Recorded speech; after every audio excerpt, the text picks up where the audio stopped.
जय सनातन धर्म की। प्रिय सनातनियों, आप सभी का स्वागत है हमारे इस कार्यक्रम में।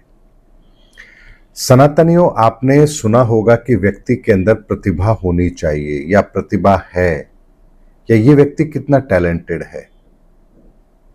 एक होता है स्किल, यानी किसी कार्य को करने की क्षमता, दक्षता। इन दोनों में फर्क क्या है? और चलिए मान लीजिए हम समाज के अंदर हैं, तो एक कैसी सामाजिक व्यवस्था होनी चाहिए जिसमें व्यक्ति का भी भला हो और समाज का भी भला हो, देश का भी भला हो, इस दुनिया का भी भला हो। सनातनी ये बात मैं आप लोगों के सामने इसलिए रख रहा हूं क्योंकि कई बार हमारी अप्रोच ही गलत होती है, और गलत अप्रोच है तो आपकी मंजिल सही कैसे हो सकती है। ऐसे में सनातनियों, एक बात को समझिए, प्रतिभाएं पैदा होती हैं, उन्हें बनाया नहीं जाता। आप किसी को क्रिकेट खेलना सिखा सकते हैं, कोई बड़ी बात नहीं है, लेकिन आप किसी को तेंदुलकर नहीं बना सकते। आप किसी को दौड़ना सिखा सकते हैं, लेकिन उसे पीटी उषा नहीं बना सकते। आप किसी को संगीत सिखा सकते हैं, लेकिन उसे लता मंगेशकर नहीं बना सकते। आप किसी को साइंस पढ़ा सकते हैं, लेकिन आप किसी को अब्दुल कलाम नहीं बना सकते। सनातनी ये बातें मैंने आपके सामने इसलिए रखी हैं क्योंकि जिस समाज के अंदर यदि प्रतिभाओं का सम्मान होना बंद हो जाए और केवल स्किल डेवलपमेंट पर काम किया जाए, तो वहां फिर एक ऐसी फौज तैयार होती है जो केवल इशारों पर ही काम कर सकती है और बिना इशारों के वो कुछ भी नहीं कर सकती। इस बात को ऐसे समझिए जैसे आप ग्रेजुएट तैयार कर रहे हैं, साइंस ग्रेजुएट तैयार कर रहे हैं, तो उन्होंने उस प्रतिभा को प्राप्त नहीं किया है, बल्कि एक स्किल को डेवलप किया है, अपने इंफॉर्मेशन को बढ़ाया है। ऐसे में उस ज्ञान का उपयोग कैसे करना है, ये उनको नहीं पता। इसीलिए जब वो समाज के अंदर जाते हैं, कहीं नौकरी ढूंढते हैं, तो क्या कहते हैं, हमारे पास में डिग्री है। लेकिन जब उनसे काबिलियत पूछी जाए कि आपकी अपनी काबिलियत क्या है, तो फिर वो वही बात दोहराएंगे कि हमारी डिग्री ये है। लेकिन यदि आप उनसे फिर पूछें कि आपकी अपनी योग्यता क्या है, तो यहां पर उनका जवाब फिर यही होगा, यानी वो अपनी डिग्री को ही अपनी योग्यता समझ लेते हैं। अगर डिग्री ही आपकी योग्यता है, तो फिर सारे चार्टर्ड अकाउंटेंट एक जैसे क्यों नहीं है? अगर डिग्री ही योग्यता है, तो फिर सारे एमबीबीएस डॉक्टर एक जैसे क्यों नहीं है? अगर डिग्री ही योग्यता है, तो फिर सारे टीचर एक जैसा क्यों नहीं पढ़ाते? अगर डिग्री ही योग्यता है, तो सारे म्यूजिक जानने वाले, संगीत को जानने वाले, मधुर आवाज वाले सब फिर लता मंगेशकर क्यों नहीं है? जिनको क्रिकेट खेलना आता है, फिर वो सारे के सारे तेंदुलकर क्यों नहीं है? सनातनियों, इस बात की गंभीरता को समझिए। जिस समाज के अंदर केवल और केवल स्किल पर काम होने लगे और व्यक्ति की योग्यता को नजरअंदाज किया जाने लगे, तो समझ लीजिए उस समाज का पतन निश्चित तौर पर होगा। और इसीलिए वैदिक समय की अगर हम बात करें, तो राजा महाराजा जो होते थे, वो अपने राज्य के अंदर जो काबिल होते थे, उनको वो भरपूर सम्मान भी देते थे, और उनकी उस कला को, उनकी उस योग्यता को बेहतर से बेहतर करने के लिए जो उनको संसाधन चाहिए, वो भी उपलब्ध कराते थे। और उन्हीं के उसी संसाधन के डेवलपमेंट के कारण से ही समाज के अंदर ऐसी जातियों का विकास हुआ जो अपने नाम से ही श्रेष्ठ कहलाती थी। आपने सुना होगा कुमावत समाज, आपने सुना होगा कुम्हार के बारे में, आपने सुना होगा लोहार के बारे में।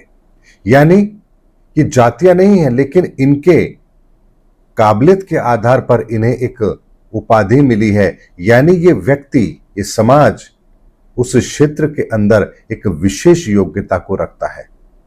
और ऐसे में जब उनके द्वारा किसी काम को किया जाता था, तो वो काम सर्वश्रेष्ठ होता था, क्योंकि इसके पीछे का एक मैकेनिज्म है जिसको समझना बहुत जरूरी है। ये गुण व्यक्ति के अंदर जब आते हैं, तो उसके पीछे इस ब्रह्मांड की ऊर्जाओं का एक बहुत बड़ा रोल होता है।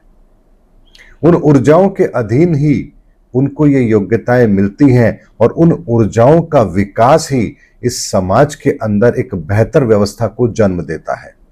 अगर मैं आपको कहूं तो एक विशेष वर्ग है जो मकान बनाने में बहुत माहिर है, यानी उस संप्रदाय से जो लोग बिलोंग करते हैं उनके अंदर एक काबिलियत है।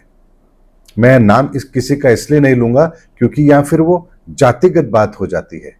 अगर जातिगत सोच के आधार पर अगर आप काम कर रहे हैं तो ये आपकी बहुत बड़ी मूर्खता है। लेकिन ये डेवलपमेंट कैसे होता है, ये काबिलियत हमारे अंदर आती कैसे है और एक काबिलियत हमारी पहचान बनती कैसे है, इस मैकेनिज्म को आपको जरूर समझना पड़ेगा। इसीलिए सनातनियों, ये समाज की वो व्यवस्था है जिस व्यवस्था के अंदर व्यक्ति को अपनी योग्यता के आधार पर पूरा सम्मान भी मिलता है और वो अपनी योग्यता से समाज को लाभान्वित भी करता है। और ऐसे में एक बहुत बड़ी व्यवस्था जो यहां जन्म लेती है वो ये लेती है कि किसी के भीतर लालच पैदा नहीं होता है, क्योंकि हर व्यक्ति अपनी योग्यता के अनुसार काम कर रहा है और किसी दूसरे योग्य व्यक्ति का वो सम्मान कर रहा है। तो यहां पर एक कंपटीशन की भावना पैदा ही नहीं होती।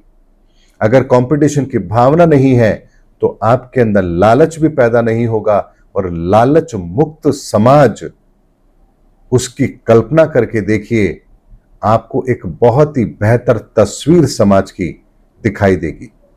और यहीं से समाज के अंदर सद्भावना का गुण पैदा होता है, यहीं से समाज के अंदर विविधता में एकता दिखाई देती है और ये समाज का वो मार्गदर्शन है जो सनातन के द्वारा दिया गया है। और इसीलिए सनातन, एक बात आपके सामने और रखता हूं, आपने सुना होगा ऋषियों के बारे में। ऋषि जंगल में रहते थे, कुटिया बना के रहते थे, छप्पर की कुटिया होती थी, उसे भी वो अपने हाथ से बनाते थे, लेकिन उनके पास सीखने के लिए राजाओं के पुत्र आते थे। लेकिन कभी भी उन्होंने राजाओं से धन की डिमांड नहीं की। क्यों नहीं की? क्योंकि ऋषि समाज की भी अपनी एक पहचान है।